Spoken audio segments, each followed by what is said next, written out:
जय हिंद साथियों, the student life academy में आपका स्वागत है। मैं परवेज आलम। दोस्तों, जैसे कि आप सभी जानते हैं कि आज का हमारा टॉपिक जो है बहुत ही ज़्यादा मोस्ट होने जा रहा है, क्योंकि ये किसी न किसी और वनडे एग्जाम में तो अक्सर यहाँ से एक नया क्वेश्चन पूछा ज़रूर जाता है। कोई सा भी आप एग्जाम ले लीजिए, वहाँ पर एक नया क्वेश्चन आपको देखने को मिल ही जाएगा। यहाँ पे जो टॉपिक का नाम है वो है हिमालय पर अवस्थित पर्वत शिखर। अब ये हिमालय पर पर्वत शिखर क्यों पढ़ रहे हैं हम इस तरीके से? क्योंकि हमारी क्लास का जो सीक्वेंस है वो क्या है कि कॉन्सेप्ट से लेकर चलते हैं हम क्लास को। किसी को भी ये नहीं कि कहीं से बीच में से कुछ भी पढ़ा दिया, ऐसा नहीं है। पहले हमारा टॉपिक चल रहा था भारत का प्राकृतिक विभाजन, और उसके अंतर्गत हमने क्या किया था, सबसे पहले हिमालय पढ़ा था, उसके बाद दूसरा हमने पठार पढ़े थे, और उसके बाद भारत का विशाल मैदान पढ़ा था, और इसी के अंदर हमने द्वीप पढ़ लिए थे। जो भारत के द्वीप है वो भी कंप्लीट कर लिए थे। आज जो हम करने जा रहे हैं कि सबसे पहले टॉपिक जो हमने उठाया था, क्या उठाया था? हिमालय उठाया था। उसी को लेकर आज उसी को लेकर यहाँ पर क्या है कि हिमालय पर अवस्थित पर्वत शिखर। तो हम जितने भी हिमालय को, पहले हिमालय का टॉपिक कंप्लीट करेंगे, और उसके बाद दूसरा टॉपिक जो कंप्लीट करेंगे कि हिमालय पे जो दर्रे हैं वो कंप्लीट करेंगे, हिमालय पे जो झीलें हैं वो कंप्लीट करेंगे।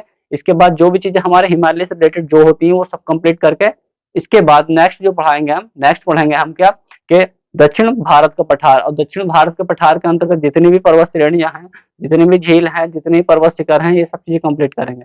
तो इसी तरीके से हम यहाँ पर क्या करते चलेंगे कि अपने सीक्वेंस से क्लास को करते चलेंगे। अगर आप पहली क्लास से करते हुए आ रहे हैं किसी भी चीज को लेकर, तो आप कुछ भी डाउट नहीं होगा। अगर आपको कोई भी डाउट लगता है तो मुझसे एक बार कंफर्म कर सकते हैं। तो जैसे कि मैंने यहाँ पर एक मैप ड्रॉ करा है, तो इसी तरीके से मैप को ड्रॉ कर लेना। और यहाँ पर जो है ये बिल्कुल कॉन्सेप्ट क्लास है, क्योंकि मैंने बताया था कि पर्वत शिखर बनते कैसे हैं। क्योंकि जहां मैंने हिमालय की उत्पत्ति बताई थी, सेम उसी टॉपिक को, उसी चीज को लेकर अपने माइंड में करना है कि जब पर्वत शिखर जो बनता है वो किस तरीके से बनता है। एक बार फिर दोबारा से आपको रिवाइव करा देता हूँ।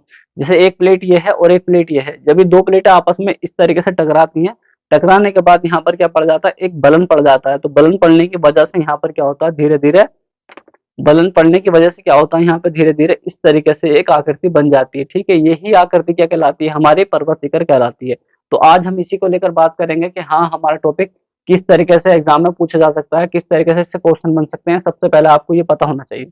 तो यहाँ पर जो क्वेश्चन पूछने का तरीका होगा एग्जाम में, वो इस तरीके से होगा कि भारत का सबसे ऊंचा पर्वत शिखर कौन सा है, ये पूछा जा सकता है। भारत में अवस्थित पर्वत शिखर कौन सा है, ये पूछा जा सकता है। या ये पूछा जा सकता है कि निम्न बताइए कि निम्नलिखित में से कौन सा पर्वत शिखर हिमालय पर्वत श्रेणी का है या नहीं है। तो इस तरीके से आपके क्वेश्चन बन सकते हैं। या पूछा जा सकता है कि विश्व का सबसे ऊंचा पर्वत शिखर कौन सा है, भारत का सबसे ऊंचा पर्वत शिखर कौन सा है। तो मतलब यह है कि एग्जाम में अक्सर आपको एक नया क्वेश्चन देखने को मिलता है कि हाँ, यहाँ से क्वेश्चन बनता है। और वनडे एग्जाम के लिए तो बहुत ही ज्यादा मोस्ट है। और यहाँ पर कोई भी पर्वत शिखर आपका छूटेगा नहीं। जो आपको मैप में भी नहीं मिलते हैं, जो गूगल पे भी नहीं मिलते हैं, वो भी आपको यहाँ पर कराए जाएंगे। ये नहीं कि मतलब कोई भी चीज छोड़ जाएगी। तो सबसे पहला पर्वत शिखर जो आपको करना है वो करना है यहाँ पर, यहाँ पर अरुणाचल प्रदेश है। ठीक है, और अरुणाचल प्रदेश में इस तरीके से आप अपने मैप में ड्रॉ करते चले, आप ब्लैंक मैप तैयार कर लें। तो ये वाला जो पर्वत शिखर है, इस पर्वत शिखर का नाम लिख लीजिए। इसका नाम है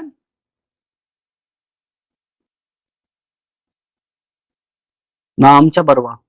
ठीक है, इस पर्वत शिखर का नाम क्या है, नामचा बरवा। और ये नामचा बरवा पर्वत शिखर जो है ये अरुणाचल प्रदेश में स्थित है। ठीक है, इसकी जो ऊंचाई है वो क्या है, 77758 मीटर।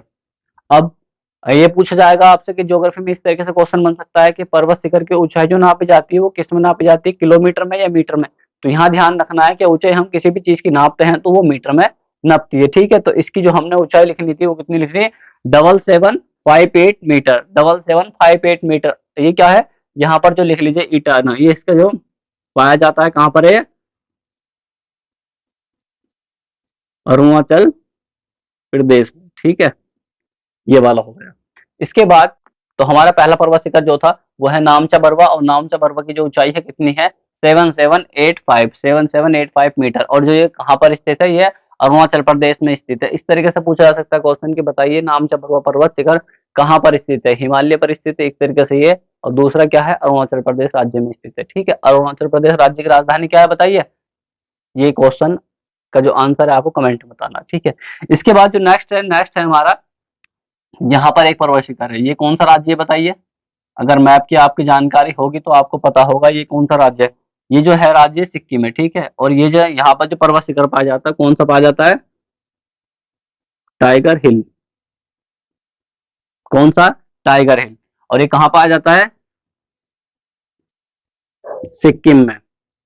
तो इस तरीके से ये टाइगर हिल, और इसके बाद एक और पर्वत शिखर है यहाँ पर, ये बहुत मोस्ट है, स्टार बना के लिख लीजिए। ये वाला जो पर्वत शिखर है ये है कंचनजंगा। कंचनजंगा जो पर्वत शिखर है ये भी सिक्किम में स्थित है, लेकिन एक बात ध्यान में आपको रखना है कि यहाँ पर क्वेश्चन बच्चे हमेशा बहुत ज्यादा गलत करके आते हैं, और गलत क्यों होता है। अगर पूछा जाए कि भारत का सबसे ऊंचा पर्वत शिखर, अगर पूछा जाए कि भारत का सबसे ऊंचा पर्वत शिखर, तो हमें क्या टिक करना है, केटू टिक करना है, जो कि काराकोरम पर्वत श्रेणी पर है। अगर पूछा जाए कि भारत में अवस्थित पर्वत शिखर सबसे ऊंचा कौन सा है, तो वो है कंचनजंगा। ठीक है, वो कौन सा है, कंचनजंगा। इस बात को आपको ध्यान में रखना है, क्योंकि सबसे ज्यादा बच्चे क्वेश्चन यहीं पे गलत करते हैं, कहते हैं कि फिर हम यहाँ पर टिक करके आए थे, और क्यों ऐसा क्यों है। ऐसा इसलिए है क्योंकि यहाँ पर जो है ये काराकोरम पर्वत श्रेणी है, और यहाँ पर क्या पाया जाता है, केटू पर्वत शिखर पाया जाता है। लेकिन क्या समस्या है कि यहाँ पर जो है पाकिस्तान का कब्जा है, इसी वजह से यहाँ पर क्या होता है कि उसे हम इस तरीके से काउंट नहीं करते, क्वेश्चन पूछने का तरीका बदल जाता है। तो हम किस तरीके से करते हैं कि भारत में अवस्थित सबसे ऊंचा पर्वत शिखर कौन सा है, ये वाला। लेकिन पूछा जाए कि भारत का सबसे ऊंचा, तब हमें यहाँ पे केटू लगाना है। ठीक है, क्योंकि केटू भी तो भारत का हिस्सा है। ठीक है, केटू भी तो भारत का हिस्सा है, क्योंकि हम मैप तो पूरा ड्रॉ करते हैं, ये नहीं कि हमने जो हिस्सा है पाकिस्तान के कब्जे में, जो हिस्सा है जम्मू कश्मीर का वो, या लद्दाख का हमने दे दिया, उन्हें नहीं दिया ना, हमारा मैप तो पूरा ड्रॉ होता है, तो इसलिए हम उसे मानते नहीं है। क्लियर हुआ। इसके बाद इसकी जो ऊंचाई कंचनजंगा की जो ऊंचाई है वो लिखनी है आपको 8598 मीटर, इसकी ऊंचाई है 8598 मीटर, इसकी ऊंचाई है। इस तरीके से ये हमारे पर्वत शिखर होगा। तो इस तरीके से हमने दो पर्वत शिखर देख लिए। अब जो देखना है हमें नेक्स्ट देखना है, यहाँ पर एक पर्वत शिखर है, कौन सा है यहाँ पर बताइए, यहाँ पर। ठीक है, ये वाला जो पर्वत शिखर है, इस पर्वत शिखर को ड्रॉ कर लीजिए, ये है मकालू। ठीक है, इसके तो इस तरीके से हमने देख लिया मकालू। ठीक है, और मकालू के बाद जो विश्व का सबसे ऊंचा पर्वत शिखर है, ये वाला। ठीक है,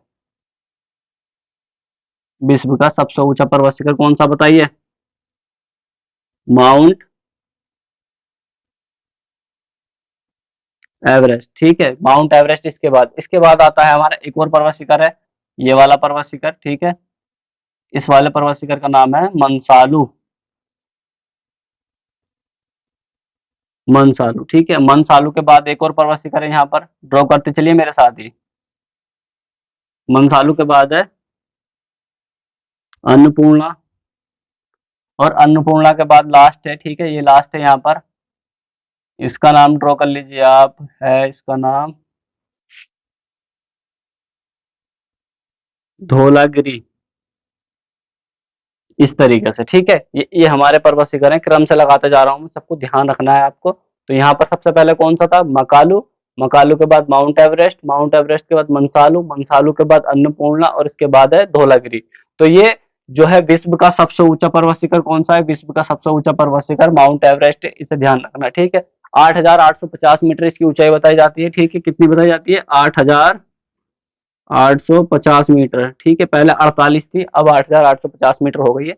ये देखा गया इसकी ऊंचाई लगातार बढ़ती जा रही है, तो ये मोस्ट ध्यान रखना आपको। लेकिन ये ध्यान रखना है कि मनसालू, माउंट एवरेस्ट, ये मकालू, माउंट एवरेस्ट, मनसालू, अन्नपूर्णा, धौलागिरी, ये इस तरीके से लगातार क्रम से हैं।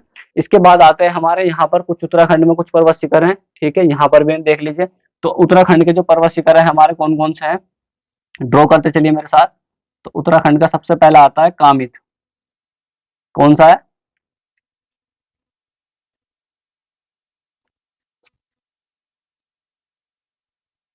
कामित। कामित के बाद आता है बंदरपुक्ष।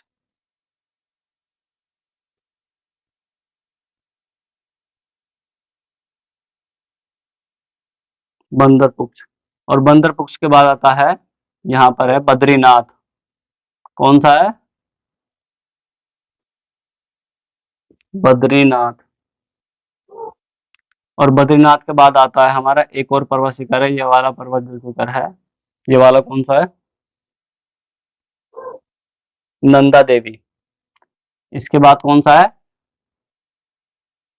नंदा देवी। तो इस तरीके से ये हमारा उत्तराखंड के पर्वत शिखर है। उत्तराखंड में कौन कौन सा है, कामित है, कामित के बाद बंदरपुर, बद्रीनाथ और नंदा देवी। ये हमारे 4 मुख्य पर्वत शिखर हैं। इसके बाद जो हमारी क्या पाई जाती है, 3 पर्वत श्रेणी पाई जाती है। यहाँ पर अगर देखा जाए तो ये 3 पर्वत श्रेणी में दूसरे मार्कर से ड्रॉ कर देता हूँ, कि आपके लिए आसानी हो जाएगी। तो यहाँ पर एक पर्वत श्रेणी है, ठीक है, इसके बाद दूसरी पर्वत श्रेणी है, और इसके बाद एक और पर्वत श्रेणी है। ये 3 पर्वत श्रेणी। अभी 3 पर्वत श्रेणी के जो पर्वत शिखर हैं, इन्हें हम ध्यान से कर लेते हैं। सबसे पहले वाली जो है, पहले वाली पर्वत श्रेणी जो है काराकोरम, काराकोरम पर्वत श्रेणी। इसके बाद आती है हमारी लद्दाख पर्वत श्रेणी, लद्दाख पर्वत श्रेणी। और इसके बाद जो आती है हमारी, ये वाली आती है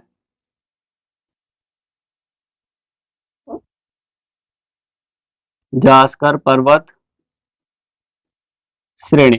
तो ये हमारी 3 पर्वत श्रेणी है। इन 3 पर्वत श्रेणी पर कुछ पर्वत शिखर स्थित हैं। इन पर्वत शिखरों को भी देख लेते हैं, क्योंकि यहाँ पर क्वेश्चन पूछा जाता है कि बताइए निम्नलिखित में से किस पर्वत श्रेणी पर कौन सा पर्वत शिखर है। तो सबसे ज्यादा मोस्ट अभी जो मैंने बताया था आपको कि यहाँ पर जो है, ठीक है, काराकोरम पर्वत श्रेणी पर एक पर्वत शिखर है। कौन सा है, इसे आप ड्रॉ कर लीजिए, ठीक है, ये वाला, ये है K2, ठीक है। K2 जो है गाडविन ऑस्टिन इसका पूरा नाम है, K2। और ये K2 जो है, ये क्या है, भारत का सबसे ऊंचा पर्वत शिखर है। इस तरीके से पूछा जाएगा। तो ये क्या है, भारत का सबसे ऊंचा पर्वत शिखर है K2, ठीक है। और ये पूछा जाए कि भारत में अवस्थित, ठीक है, तो भारत में अवस्थित की बात करी जाए तो हमारा कौन सा हो जाएगा, कंचनजंगा, ठीक हो जाएगा। तो क्लियर हुआ आपका ये। इसके बाद हमारी जो पर्वत श्रेणी है वो है ये वाली जो है लद्दाख, ठीक है। तो लद्दाख को मैं यहाँ पर ड्रॉ कर रहा हूँ। लद्दाख को जैसे मान लो यहाँ पर मैं एक पर्वत श्रेणी ड्रॉ कर रहा हूँ, ठीक है, और इसी के ऊपर बनाते चलेंगे ये लद्दाख, ठीक है। इससे पहले क्या बनाई हमने, ये वाली जो थी हमारी कौन सी थी, ये मान के चलो काराकोरम, ये काराकोरम है। और इसके बाद यहाँ जो बात करी जाए, ये वाला जो है ये है लद्दाख। और इसके बाद ये वाली जो है, ये वाली है जास्कर पर्वत श्रेणी, ठीक है। ये सब पर्वत श्रेणी है। तो यहाँ पर मैंने बताया कि काराकोरम पर्वत श्रेणी पर कौन सा है, K2, ठीक है। तो यहाँ पर हमने K2 ड्रॉ कर लिया, K2 ड्रॉ कर लिया। इसके बाद हमारे यहाँ पर कुछ पर्वत शिखर हैं, यहाँ पर बहुत ज्यादा मोस्ट है। तो यहाँ पर 4 पर्वत शिखर पाए जाते हैं। चारों का आप नाम लिख लीजिए, ठीक है, चारों का नाम लिख लीजिए। मैं यहाँ चारों नाम आपको बता दूंगा, पहला, दूसरा, तीसरा और फोर्थ, ठीक है। तीसरा, पहला, दूसरा, फोर्थ, ये इस तरीके से हमने काउंट कर लिया। यहाँ पर चारों के इसके यहाँ ना बना के मैंने यहाँ पर बना दी, क्योंकि यहाँ नाम लिखने में बहुत ज्यादा दिक्कत हो जाती। तो यहाँ पर सबसे पहला जो पर्वत शिखर है वो है राकापोसी। पहला वाला जो है, पहला वाले का नाम क्या है, राका पोसी, ठीक है। दूसरे वाले का नाम है ग्रेसर ब्रूम। कौन सा है, ग्रेसर ब्रूम है। इसके बाद है मासर ब्रूम, मासर ब्रूम। और इसके बाद एक और पर्वत शिखर है, इसका नाम है ब्रॉड पीक। क्या है इसका नाम, इस वाले का नाम है ब्रॉड पीक, इसका नाम है। क्लियर हुआ।